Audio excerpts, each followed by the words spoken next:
Hi everybody and welcome to my channel. My name is Krystal and today, I don't know about you, but I get tired of looking at my office.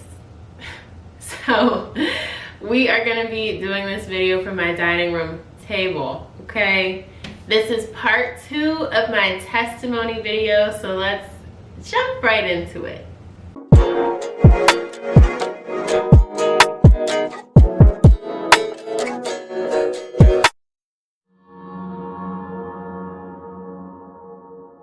Okay, so first, before I even jump into anything, I am wearing my Prayer Over Panic t-shirt today. As you may or may not know, I'm a brand ambassador for a brand called God the Father Apparel, who seeks to share the message of Christ through fashion and streetwear. So they have a bunch of like really cool t-shirts, hoodies, sweat sets, hats, all of that sort of thing. I will leave the link in my description box below, but you can use my code KBAY15 for 15% off site-wide. Last we talked, we left off at me at the age of 18. So I sort of covered me growing up in the church, having a relationship with God, prophetic dreams and visions, and then the enemy realizing that I was tapping into that and like dragging me into a place of depression and isolation and self-harm and like all of those things. So if you haven't seen that, definitely go ahead and catch yourself up if you're interested. And now we're gonna pick up at me going into college. I really dedicated myself to learning how to pray and to becoming better at prayer and having conversation with God and just like really going back to those roots that I had talked about before. So I spent the first 2 years of college sort of in that space, but it was very sort of stagnant.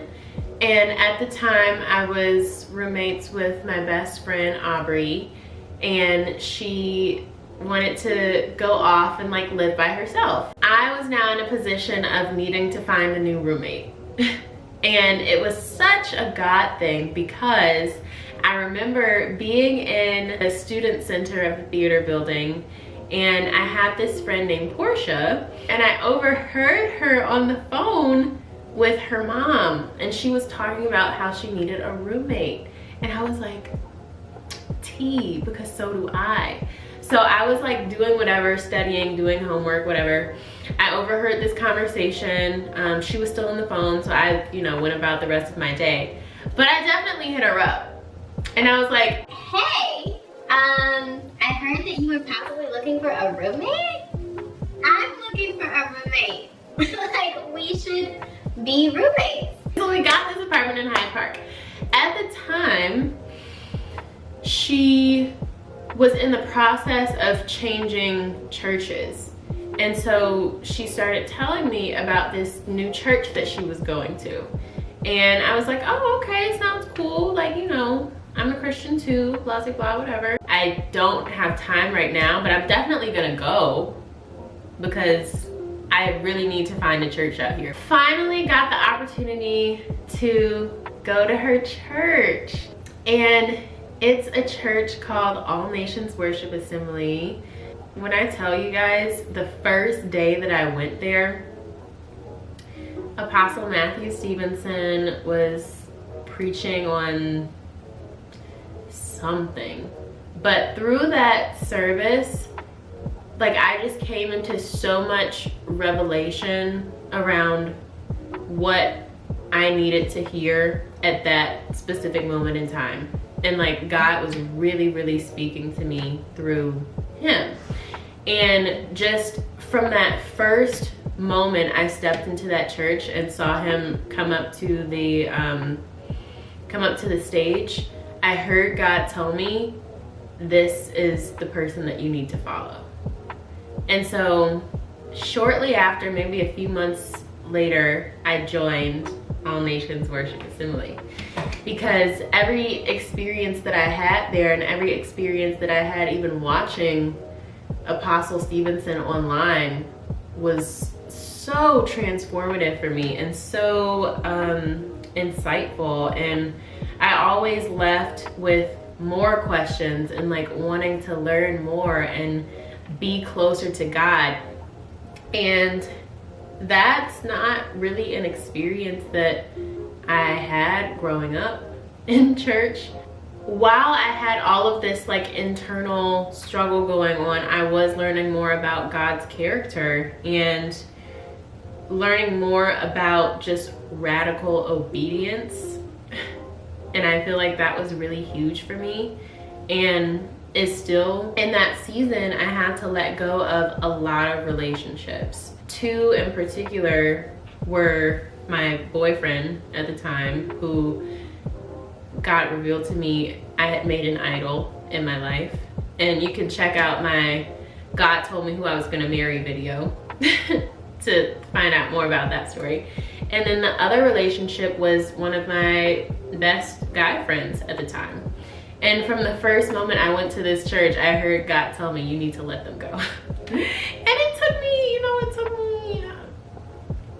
maybe a few weeks to actually like build up the gumption to do that and obey. These people were consistent during that last phase of my life that I was in, where I was completely a mess. Whether or not they supported me the best or whether or not they fully understood or knew was an entirely different story, but they were there. And I didn't want to lose that because that was my comfort zone. But I'm so glad that I did obey, because those good few months where I wasn't speaking to them gave me an opportunity to focus completely on God with no distractions. And so during that time, I began to discover just meditation on the word. And I was reading so much, both in the Bible and like other books that I was led to read. I was learning more and more about prayer and sitting in God's presence and really just accepting what he had to say to me, and learning more about worship and true worship and what it means to be a steward of something, what it means to be a daughter of God, what it means to have self-esteem. True self-worth comes from the Father, comes from your Creator. You can't fully know yourself if you're only asking yourself about yourself. You'll ascribe your self-worth to what you do and what you don't do, what achievements you have, who you're dating, what your job is, productivity, a lot of those things. And we search for identity in those things and we'll never find it there, because those things don't make us and didn't make us. And when I was put in a position of being stripped of all of those distractions, I was really able to do the work and to be aware of what work needed to be done. And it's because I asked the God who created me to show me what needed to be done. There's this prayer in the Bible that I used to always say during that time, and I still say it now too. Search me and know my heart, try me and know my anxieties, and see if there is any wicked way in me, and lead me in the way everlasting. I got baptized in the Holy Spirit.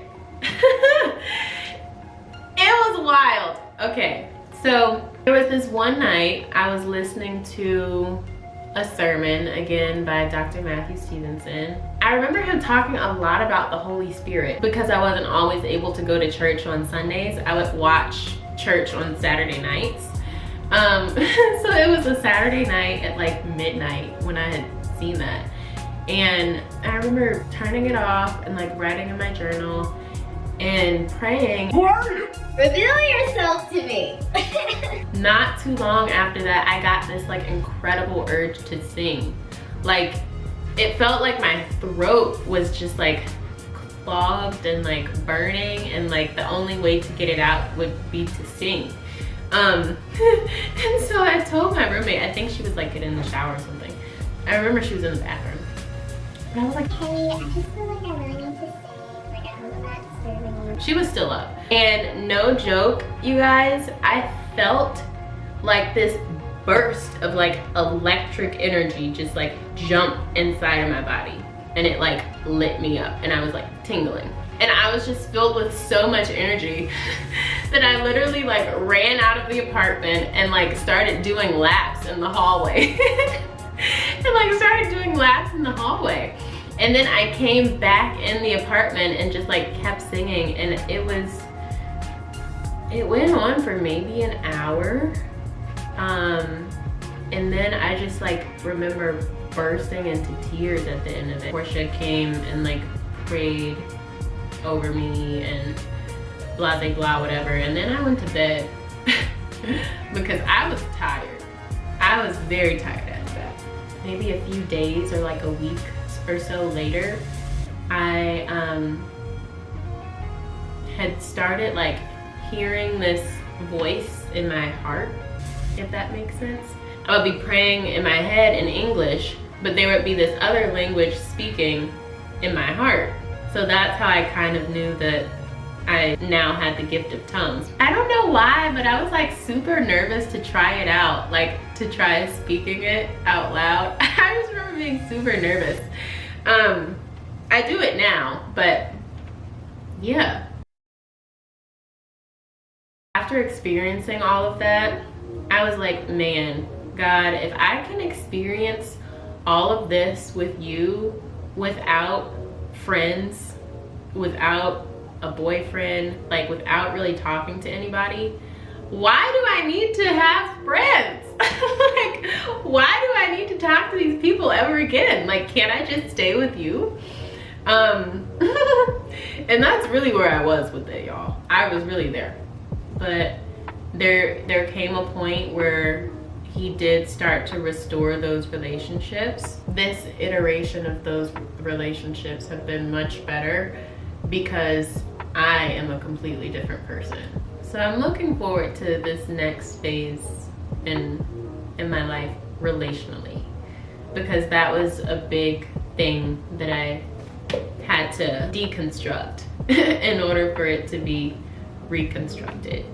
So thank you so much for watching. If you made it this far, you guys, I really love you, really appreciate it. Hope my story helps somebody.